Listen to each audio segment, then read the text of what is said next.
네, 오늘도 사사기 9장에 기록된 이 말씀을 통해서 하나님께서 주시는 은혜를 우리가 함께 나누기를 원합니다.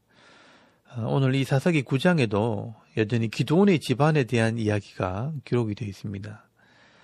이 기드온의 이야기는 사사기에서 가장 큰 비중을 차지하고 있는 이야기입니다. 사사기 6장에서부터 하나님께서 어떤 사람들을 사사로 부르시는가 하면 가장 힘이 없고 연약한 사람들입니다. 불구자 에훗, 또 여사사 드보라, 그리고 급장의 기드온, 이런 연약한 자들이 겸손하게 엎드려 하나님만을 의지하게 될 때 하나님께서 일하시는 것입니다. 그런데 이런 사사들을 통해 평화를 주시고 안전함을 주었을 때 이 지도자들이 바른 신앙과 이 하나님 말씀으로 자녀들을 가르치지 않게 되면 또 처음처럼 돌아가 버리는 것입니다. 그리고 오늘 사사기 9장에서는 그 죄의 결과가 기록이 되어 있습니다. 여러분, 오늘 본문에는 이 기드온의 아들인 아비멜렉, 더 정확하게 이야기하면 이 기브온의 첩의 아들인 이 아비멜렉이 바른 신앙의 교육을 받지 못하고 자라났을 때 스스로 교만해져서 이 기드온의 아들들 70명을 다 쳐 죽이고 스스로 왕이 된 사건이 기록이 되어 있습니다. 왜 이런 끔찍한 일이 벌어졌느냐? 여러분, 이 기드온이 이 자신이 경험했던 이 하나님의 은혜를 자녀들에게 가르치지 않았기 때문에 이런 일이 벌어졌다는 것을 역사가 기록을 하고 있는 것입니다. 어떻게 보면 이 잘못된 신앙교육의 결과를 보여주는 것입니다. 여러분, 이 아비멜렉의 이름의 뜻이 나의 아버지는 왕이다라는 뜻입니다. 이 기드온은 자기가 왕이 되는 것을 거절했지만 이 자기 아들의 이름을 지을 때 나의 아버지는 왕이다라고 이름을 지었을 때는 이 기드온도 욕심이 있었다는 것을 말하는 것입니다. 그래서 결국 이 아비멜렉은 하나님께서 사명을 주신 것도 아닌데 세상적인 방법으로 스스로 왕이 되어야 되겠다라고 생각을 하게 됩니다. 여러분, 원래 이스라엘이 왕이 되려면 이 신명기 17장에 왕의 규례에 기록되어 있는 것처럼 선지자나 제사장에게 기름 부음을 받아야 하고 또 군사력을 가지고 있어야 하고 또 따르는 백성들이 있어야 합니다. 그런데 이 기드온의 아들 아비멜렉은 하나님의 허락을 받지도 않고 세상적인 방법으로 힘과 권력을 모으게 됩니다. 그리고 자기 어머니의 고향인 세겜으로 가서 정치 세력과 정치 자금을 모으게 됩니다. 여러분, 1절에서 2절까지 말씀해 보시면 이 아비멜렉은 이 외갓집인 세겜에 가서 사람들을 설득을 하게 됩니다. 기드온에게 70명의 아들이 있는데 이 70명이 우리를 다스리는 것이 낫겠는가? 아니면 우리 집안 사람인 내가 왕이 되는 게 낫겠는가? 나는 너희와 골육임을 기억하라 라고 하면서 사람들을 설득을 하게 됩니다. 우리 식으로 이야기하면 내가 남이가, 내가 왕이 되면 잘 봐줄게, 이런 선거 공약을 하는 것입니다. 그래서 여러분 4절 말씀에 보시면 정치 자금을 모으는데 우상의 제단에서 후원을 받게 됩니다. 그래서 이 아비멜렉은 바알 브릿이라는 신전에서 은 70개를 받아가지고 옵니다. 여러분, 이게 바로 기드온의 실수입니다. 이 기드온이 자기와 함께 하셨던 그 하나님을 자녀들에게 바로 보여주고 가르쳤더라면 이런 우상은 존재하지 않았을 것입니다.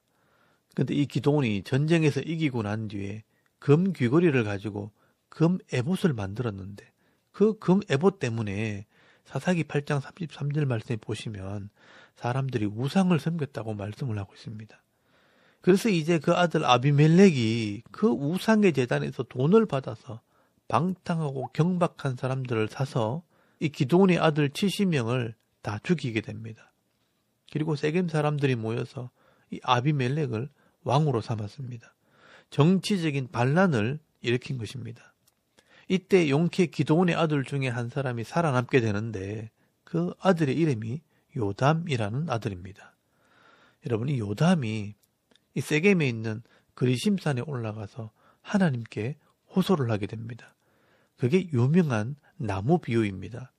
이 요담이 나무 비유를 통해 자격도 없는 사람이 악을 행하여 스스로 왕이 되었다고 하나님과 사람들 앞에서 호소를 하게 되는 것입니다. 여러분, 이 7절에서 21절까지 말씀해 보시면 이 요담이 나무 비유를 말합니다. 나무들 중에 왕을 삼기 위해 나무들을 찾아다닙니다. 여러분 9절 말씀에 보시면 제일 먼저 감람나무를 찾아가서 우리 왕이 되라고 말합니다. 그런데 이 감람나무는 겸손하게 거절을 합니다. 나는 기름을 짜는 사명이 있기 때문에 나무들 위에 우쭐댈 수 없다라고 말합니다. 두 번째로 11절 말씀에 이 무화과 나무에게 왕이 되라고 말합니다. 그런데 이 무화과 나무도 나는 아름다운 열매를 내는 사명이 있기 때문에 우쭐댈 수 없다라고 거절을 합니다. 그리고 세 번째 13절 말씀에 포도나무에게 네가 왕이 되라고 말을 합니다. 그때 이 포도나무도 나는 포도주를 내는 사명이 있기 때문에 내가 우쭐댈 수 없다라고 거절을 합니다. 그런데 여러분 네 번째 15절 말씀에 가시나무에게 왕이 되라고 부탁을 했더니 내가 왕이 될 테니까 내 그늘에 피하라. 그렇지 않으면 가시나무에서 불이 나와서 레바논의 백향목을 불살할 것이라 라고 큰 소리를 치게 됩니다. 여러분 여기 레바논의 백향목은 이스라엘을 말합니다. 내가 왕이 되지 않으면 이 이스라엘을 다 죽이겠다라고 급박을 했다는 것입니다. 여러분 이 나무 비유의 이 가시나무는 바로 이 아비멜렉을 말하는 것입니다.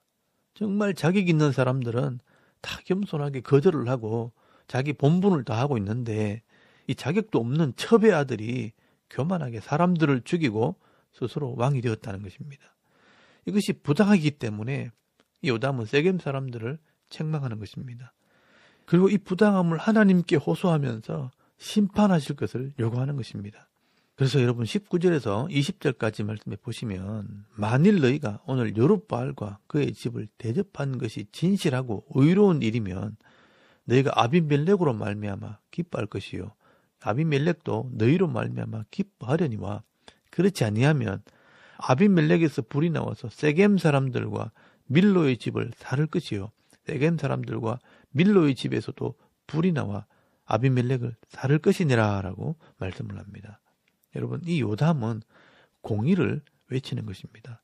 만약 세겜 사람들과 아비멜렉이 행한 것이 옳은 것이라면 하나님께서 기뻐하시겠지만 만약 이것이 옳지 않고 죄가 된다면 세겜 사람들과 이 아비멜렉은 다 같이 망하게 될 것이라고 선포하는 것입니다. 그리고 여러분 3년이 지난 뒤에 하나님께서 일하시기 시작합니다. 여러분 22절 말씀에 보시면 이 아비멜렉이 이스라엘을 다스린 지 3년에라고 말씀을 합니다. 여러분 이 악한 자들이요 악을 행하고 권력을 차지하게 되면 그것이 영원히 갈 것 같지만 사실 그렇지 않습니다. 3년을 가지 못합니다. 여러분 하나님께서는요 왕이 공의와 정의로 나라를 다스릴 때 그 왕위를 지켜주시지만 이 포악과 악함으로 이 나라를 다스리게 될 때 그 왕을 반드시 심판하시는 것입니다. 그래서 여러분 3년 뒤에 하나님께서 악한 영들을 보내어 이 아비멜렉을 심판하십니다. 여러분 23절 말씀에 보시면 하나님께서 일하시는 장면이 기록이 되어 있습니다. 하나님이 아비멜렉과 세겜 사람들 사이에 악한 영을 보내심에 세겜 사람들이 아비멜렉을 배반하였으니라고 말씀을 합니다. 여러분 이 땅에 있는 악한 자들이 그 힘과 권력을 가지고 천년만년 살 것 같지만 그렇지 않습니다. 3년을 견디지 못합니다. 이 3년이라는 기회를 주었을 때 미련하게도 깨닫고 돌아오지 않으면 하나님께서 심판하신다는 것입니다. 결국 여러분 26절 말씀에 보시면 새로운 지도자 가알이라는 사람이 나타나서 이 세겜 사람들이 따르게 되고 또 이 아비멜렉과는 결별을 하게 됩니다. 결국 이 돈을 대어 주었던 세겜 사람들과 왕이 된 이 아비멜렉 사이에 전쟁이 벌어지게 되고요. 서로 죽이게 되는 일이 벌어지게 되는 것입니다. 여러분 처음에는 동력을 냈던 사람들끼리 이제는 싸움을 벌이게 되는 것입니다. 여러분 이 세상의 정치에는요 영원한 동력자가 없습니다. 자기 이익을 따라 이 편이 되었다가 저 편이 되었다가 하는 것이 바로 세상의 정치 세력들입니다. 여러분 28절에서 48절까지 말씀에는요 이 아비멜렉과 가알이 전쟁을 하는 내용이 길게 기록이 되어 있습니다.